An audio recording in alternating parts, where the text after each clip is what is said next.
ശ്രീ ജലീൽ പുനലൂർ പറഞ്ഞെടുത്താണ് നമ്മൾ ഇടവേളയ്ക്ക് മുമ്പ് അവസാനിപ്പിച്ചത്. 10,000 അണിനിരന്ന പമ്പാതീരത്തെ ആഗോള അയ്യപ്പ സംഗമം, ആ ജർമ്മൻ പന്തൽ അങ്ങനെ നിറഞ്ഞു കവിഞ്ഞിരുന്നു. ശ്രീ ജലീൽ പുനലൂർ, അന്ന് വൈകുന്നേരം തന്നെ മറ്റൊരു അയ്യപ്പ സംഗമം നടന്നിരുന്നു ഡൽഹിയിൽ, RK പുരം അയ്യപ്പ ക്ഷേത്രത്തിൽ. പ്രധാന സംഘാടകർ ജനൻ TV ആയിരുന്നു. അവിടെ വന്നു NSS, അവിടെ വന്നു SNDP, അവിടെ വന്നു KPMS. ഏതൊക്കെ സംഘടനകളുണ്ടോ അവരൊക്കെ അവിടെയും വന്നു.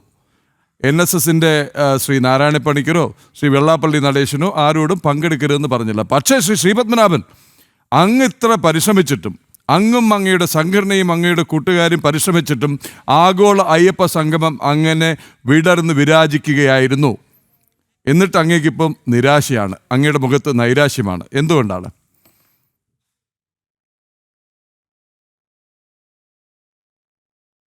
ആ വീഡിയോ ഒന്ന് കാണിക്കോ?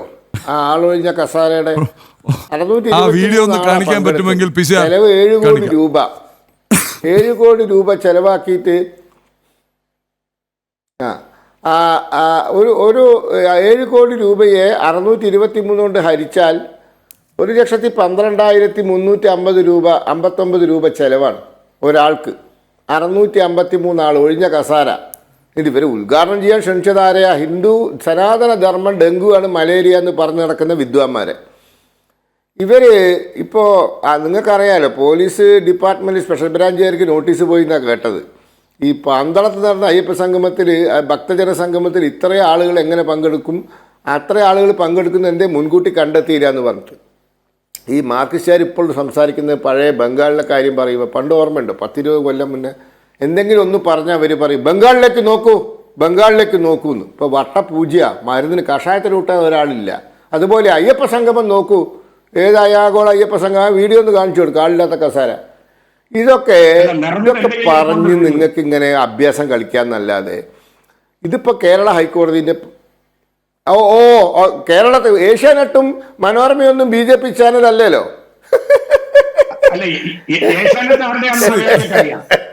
ശ്രീ ജലീൽ പുനലൂർ, താങ്കളുടെ അഭ്യർത്ഥന മാനിച്ച് ശ്രീ ആ ദൃശ്യങ്ങൾ കാണാം, തുടരാം.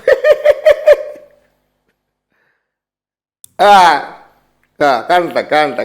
അപ്പോ ഇത് പണ്ട് ബംഗാളിലേക്ക് നോക്കൂ, ബംഗാളിലേക്ക്. ഇപ്പം അവിടെ മനുഷ്യന്റെ കുട്ടിയില്ല അവിടെ. അതുപോട്ടെ. ഇപ്പോൾ ഇതിപ്പോൾ കേരള ഹൈക്കോടതിയുടെ പരിഗണനയുള്ള വിഷയമാണ്. നാം മനസ്സിലാക്കുന്നത് ജസ്റ്റിസ് KT ശങ്കരനെ പോലെയുള്ള ഒരു പ്രഗത്ഭനായ ഒരു ന്യായാധിപനാണ് ഇതിപ്പോൾ അന്വേഷിക്കുന്നത്. സത്യം പുറത്ത് വരും. ഇതിൽ ഇപ്പോൾ അവിടെ സ്ട്രോങ് റൂമിനെ പറ്റിയൊക്കെ പറഞ്ഞു. അവൻ്റെ ഉള്ളിലൊക്കെ വളരെ അനാസ്ഥയുണ്ട് എന്നാണ് കേൾക്കാൻ സാധിച്ചത്. ചാക്കിൽ പൊതിഞ്ഞ് ഇട്ടിരിക്കുന്നു സ്വർണ്ണ നാണയങ്ങൾ എന്നൊക്കെയാണ് അറിയാൻ സാധിച്ചത്. അപ്പോൾ അതൊക്കെ അന്വേഷണം നടക്കട്ടെ. ഈ കാര്യത്തിലും ഹൈക്കോടതി ഇടപെടലുണ്ടാവും. തൃശ്ശൂർ പൂരത്തിൽ ചില എന്താ പറയുക തകരാറ് സംഭവിച്ചപ്പം ഇപ്പം അന്വേഷിച്ച് എല്ലാവരെയും പിടിക്കുന്നതാണ് പറഞ്ഞത്. അത് കഴിഞ്ഞ് രണ്ടാമത്തെ പൂരം കഴിഞ്ഞു, ഒരു ചുക്ക് ചുണ്ണാമ്പ് നടന്നിട്ടില്ല. കാരണം എന്താ പറയുക, തൃശ്ശൂർ പൂരവുമായി ബന്ധപ്പെട്ട അന്വേഷണം നേരായ രീതിയിൽ നടന്നാൽ ഇവരുടെ സ്വന്തം ആൾക്കാർ കുഴപ്പത്തിലാവും. അതുപോലെ ഈ അന്വേഷണവും നടക്കില്ല. ഇന്ന് വെള്ളാപ്പള്ളി നടേശൻ പറഞ്ഞിട്ടുണ്ട് CBI അന്വേഷണം വേണമെന്ന്. അതൊരു വളരെ ഉചിതമായ വാക്കാണ്. ഇതിലൊരു CBI അന്വേഷണം ആവശ്യമാണ്. കാരണം കേരള പോലീസ് ഒന്നും ചെയ്യാൻ പോകുന്നില്ല. കാരണം ഇവരുടെ സ്വന്തം ആൾക്കാർ കുടുങ്ങും. പോറ്റിക്ക് ഇത് എടുത്തു കൊടുത്തതൊക്കെ ഇവരുടെ സ്വന്തം ആൾക്കാരാണ്. അല്ലാണ്ട് ഇത് പോറ്റിക്ക് ചാക്കി പോറ്റി കൊടുക്കുകയൊന്നുമില്ല. അങ്ങനെ കൊടുക്കേണ്ട സാധനമല്ല അത്. അപ്പോൾ കേരള ഹൈക്കോടതിയിൽ വരട്ടെ, വിഷയം വരട്ടെ. ഇത് വെള്ളാപ്പള്ളി നടേശൻ പറഞ്ഞതുപോലെ CBI അന്വേഷണം വേണം. വലിയ തട്ടിപ്പ് നടന്നിട്ടുണ്ട്. അയ്യപ്പ ഭക്തരുടെ കരള് പിടയുന്ന കാര്യങ്ങളാണ് ശബരിമലയിൽ നടക്കുന്നതെന്നാണ് വെള്ളാപ്പള്ളി നടേശൻ പറഞ്ഞിട്ടുള്ളത്. അതുകൊണ്ട് CBI അന്വേഷണം വരും എന്നാണ് എൻ്റെ പ്രതീക്ഷ. കാരണം ഇത് എവിടെ എത്തൂല, ഇവരൊന്നും ചെയ്യാൻ പോകുന്നില്ല. ഹൈക്കോടതി വേണ്ട നടപടി എടുക്കുമെന്ന് വിശ്വസിക്കാം. ജസ്റ്റിസ് KT ശങ്കരൻ്റെ നേതൃത്വത്തിലുള്ള ഈ അവിടുത്തെ കണക്കെടുപ്പ് സംഘവും എല്ലാ അവിടുത്തെ പോരായ്മകളും അവിടുത്തെ തെറ്റുകളും കണ്ടെത്തുമെന്ന് വിശ്വസിക്കാം.